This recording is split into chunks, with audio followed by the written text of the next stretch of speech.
Je n'aurais jamais cru qu'un simple chant naïf sauverait la vie d'un étranger et la mienne par ricochet. J'ai indirectement prêché l'évangile à une personne de façon anonyme et cela a changé sa vie. Je suis Philola et je veux partager avec vous cette expérience incroyable. Mais s'il vous plaît, avant de poursuivre, abonnez-vous à la chaîne. Cliquez sur la cloche de notification afin d'être prévenu pour toute nouvelle vidéo postée. Vous pouvez faire des vidéos comme celle-ci en utilisant le logiciel en description et n'oubliez pas que si l'histoire vous parle, vous pouvez nous aider à toucher beaucoup plus de personnes en faisant un don via PayPal. Vous êtes bénis. Je me rappelle de cette époque avec grande joie.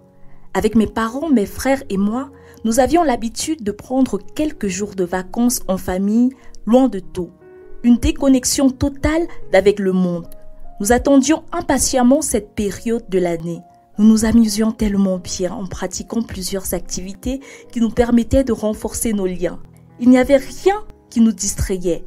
Pas de téléphone, ni tablette, même pas de la musique. Car maman estimait que nous pouvions nous-mêmes chanter si besoin. Normal, puisqu'elle-même était chantre.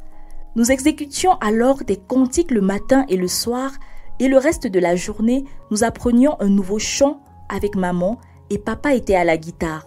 Chacun essayait toujours de faire de son mieux pour mieux exécuter le chant.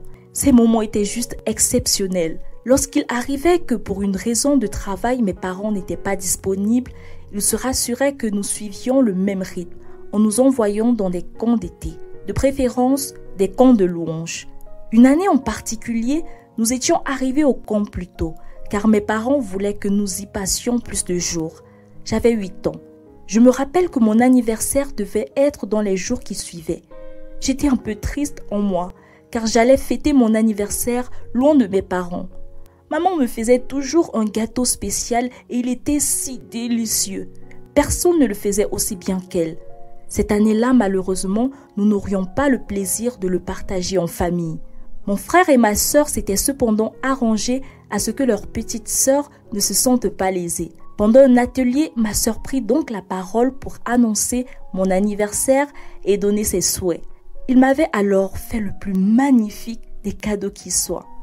Il m'avait offert une guitare. Je pense que tu es assez grande pour posséder ta propre guitare, me dit Daniel, mon grand frère. Nous avons remarqué tes progrès auprès de papa et surtout, nous avons constaté à quel point tes yeux brillent à chaque fois que tu vois une guitare.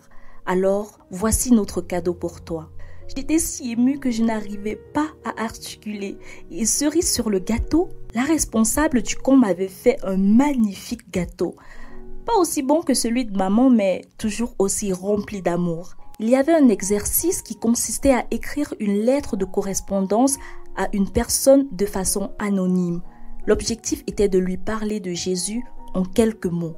Les lettres étaient ensuite données pour être plus tard distribuées à travers le monde. Mon message en ce jour était particulier puisqu'ils m'avaient tous demandé d'exécuter un chant. J'étais un peu stressée. Étant petite, je ne savais pas si j'en étais capable. Cependant, devant tous les encouragements, je m'étais lancée et avais exécuté mon premier chant à la guitare.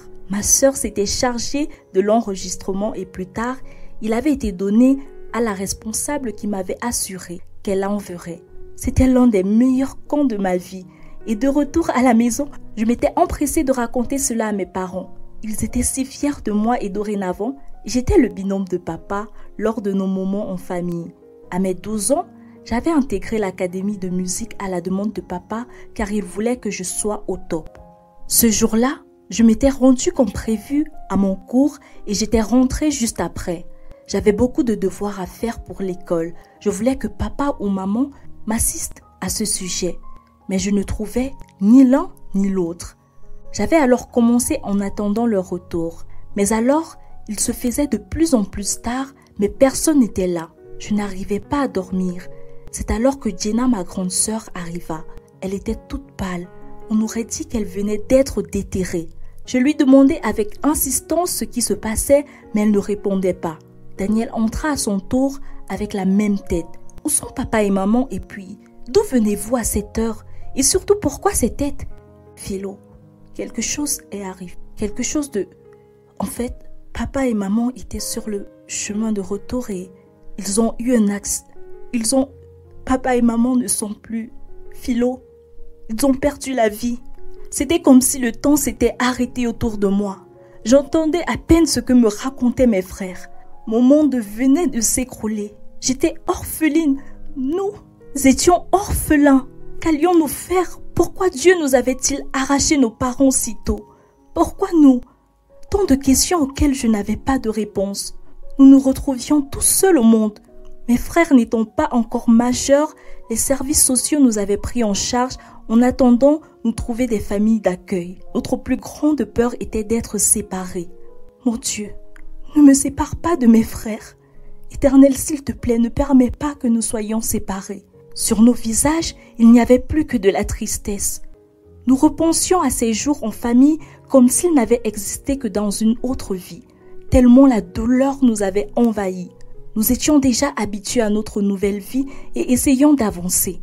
Un matin, j'avais pris ma guitare pour la première fois depuis un certain temps et je m'étais mis à chanter pendant le déjeuner. J'exécutais le fameux chant de notre dernier camp et je pouvais voir se dessiner des sourires sur leurs visages. Puis j'avais aperçu une femme debout dans un coin de la pièce qui me regardait d'un air étonné avec des larmes aux yeux. Je m'étais arrêtée et elle m'avait demandé de continuer jusqu'à ce que je finisse, chose que j'avais fait.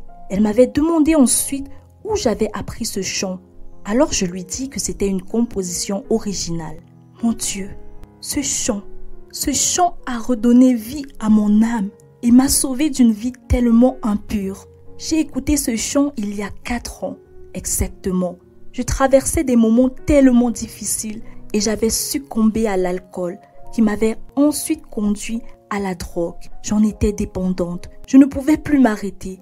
C'était le seul moyen pour moi de faire face à ma situation. Puis un jour, j'avais reçu un message d'un numéro inconnu. Et lorsque je l'avais ouvert, une petite voix chantait des paroles d'amour. Elle m'a dit que Dieu m'aime plus que tout au monde et ne veut surtout pas me perdre. Elle disait qu'il y a encore de la place pour moi dans le royaume céleste et que je n'étais pas trop sale pour y entrer.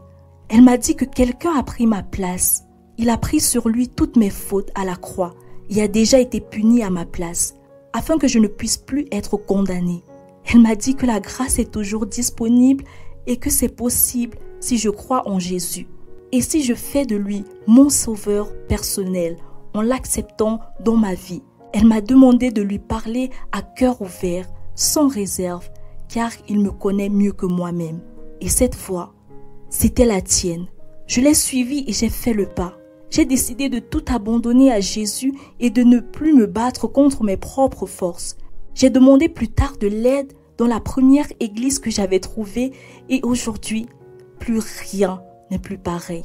Je suis une nouvelle créature en Jésus. Merci, petit ange. Merci beaucoup. Je n'en revenais pas. Personne n'en revenait. C'était juste magnifique ce que Dieu avait fait pour cette dame à travers mon chant. Elle était si émue qu'elle me prit longtemps dans ses bras et ne voulait plus me lâcher. Plus tard, la responsable du centre d'accueil lui avait conté notre histoire. Et elle décida de nous prendre avec elle, peu importait la procédure à suivre. Elle nous avait bien sûr demandé notre avis et nous n'avions pas hésité à dire oui. Nous n'allions pas être séparés et Madame Nedja, ou alors Maman Nedja, avait 3 enfants d'un coup. Je suis heureuse aujourd'hui. Et je pense que mes frères ne diront pas le contraire de leur côté car maman prend bien soin de nous. Beaucoup trop même, je dirais. Elle nous couvre de tant d'amour. Certes, mes parents me manquent toujours, mais je sais que Dieu prend bien soin d'eux comme il prend soin de nous ici-bas. Il avait tout prévu à l'avance et à partir d'un chant, il avait fait d'une pierre 4 coups. À jamais, je lui rendrai grâce et toujours je chanterai ses louanges. Je suis chantre tout comme ma mère et j'espère accomplir de grandes choses avec lui. Que l'Éternel pourvoie à tous vos besoins. Shalom.